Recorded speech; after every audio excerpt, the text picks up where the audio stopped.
ಇವತ್ತು ಮಾನ್ಯ ಮುಖ್ಯಮಂತ್ರಿಗಳು ಸಸಿ ನೆಡೋ ಫೋಟೋನ ಹಾಕಿ ಪರಿಸರನ ಉಳಿಸಿ ಅಂತ ಕರೆ ಕೊಟ್ಟಿದ್ದೀರಾ. ನಾನಿವಾಗ ಬಿಡದಿಯಲ್ಲಿದ್ದೀನಿ. ಈ ಪರಿಸರನ ಉಳಿಸಿ ಅಂತ ಕೇಳ್ಕೊಳ್ಳೋದಕ್ಕೆ ಈ ಭಾಗಕ್ಕೆ ಬಂದಿದ್ದೀನಿ.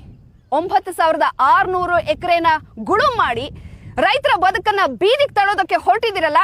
ಗ್ರೇಟರ್ ಬೆಂಗಳೂರು ಇಂಟಿಗ್ರೇಟೆಡ್ ಟೌನ್ಶಿಪ್ ನ ಮಾಡಿ ಅದನ್ನ ನೀವು ಕೈ ಬಿಡಬೇಕು ಅಂತ ಹೇಳೋದಕ್ಕೆ, ಜೊತೆಗೆ ರೈತರ ಪಾಡೇನು ಅಂತ ತೋರಿಸೋದಕ್ಕೆ ಈ ಸುತ್ತಮುತ್ತಲಿನ ಹಳ್ಳಿಯ ಜನರನ್ನ ನಾನು ಇವಾಗ ಮಾತಾಡಿಸ್ತೀನಿ.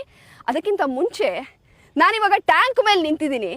ಇಲ್ಲಿಂದಾನೇ ಕಾಣಿಸುತ್ತೆ ಎಷ್ಟು ಫಲವತ್ತಾಗಿದೆ ಅಂತ ಹೇಳಿ. ಕಂಪ್ಲೀಟ್ ಆಗಿ 360 ಡಿಗ್ರಿನಲ್ಲಿ ನೋಡ್ಬಿಟ್ರೆ ಇಲ್ಲಿಂದ ನಮ್ಮ ಕಣ್ಣು ಹಾಯಿಸಿದಷ್ಟು ದೂರ ಎಲ್ಲೂ ಕೂಡ ಬಂಜರು ಭೂಮಿ ಅಂತ ಯಾರಾದ್ರೂ ಹೇಳಿದ್ರೆ ನಗ್ತಾರ್ ಕಣ್ರಿ. ಹಸಿರೋ ಹಸಿರು 360 ಡಿಗ್ರಿಯಲ್ಲಿ ನೋಡ್ತಾ ಇದೀವಿ. ಸುತ್ತಲೂ ಹಸಿರಿದೆ. ದಯಮಾಡಿ ಯಾರಿದನ್ನ ಬರಡು ಭೂಮಿ ಅಂತ ಹೇಳ್ತಾ ಇದೀರಲ್ಲ, ಕಣ್ಣು ಬಿಟ್ಟು ನೋಡಿ, ಭಾಗಕ್ಕೆ ಬಂದು ನೋಡಿ. ಎಲ್ಲೋ ಕುತ್ಕೊಂಡು ಹೇಳೋದಲ್ಲ, 4 ಜನ ನಕಲಿ ರೈತರನ್ನ ಭೇಟಿ ಮಾಡಿ. ಸೊ ಇಲ್ಲಿ ರೈತರು ಕಂಗಾಲಾಗಿದ್ದಾರೆ, ಕಣ್ಣೀರು ಹಾಕ್ತಾ ಇದ್ದಾರೆ. ಅವ್ರ ಪಾಡೇನು